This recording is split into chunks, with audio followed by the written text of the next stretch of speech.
Emmanuel Mvemba, figure de proue du collectif des victimes de BR Sarl, s'est insurgé au sujet de la suspension du procès opposant les anciens épargnants à plusieurs établissements bancaires en raison de la grève des magistrats qui paralyse les cours de justice et tribunaux, tout en rappelant les dispositions du droit du travail en République gabonaise. Pour pédagogie, mesdames et messieurs, il est souvent important de rappeler à nos gouvernements les principes fondamentaux et dispositions des conventions 87 et 98 de l'Organisation internationale du travail, OIT, liées à la liberté syndicale et à la négociation collective. Le CAP constate, pour le déplorer, que le gouvernement de transition traîne expressément le pas et ou piétine les travaux de négociation avec le corps judiciaire,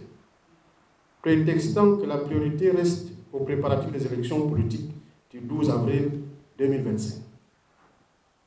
Le porte-voix des plaignants de BR Sarl a également dénoncé le mutisme du gouvernement face à cette situation tout en appelant à l'implication directe du président de la transition, Brice Clotaire Oligui Nguema. J'en appelle solennellement aujourd'hui à l'arbitrage du président de transition, président de la République, chef de l'État, car désormais,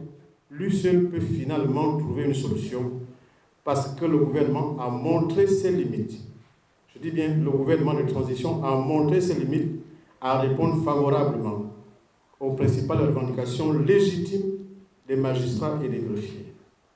Alors que cette affaire reste l'un des plus grands scandales financiers de ces dernières années au Gabon, les plaignants maintiennent leur détermination à obtenir justice et réparation après une décennie de désillusion.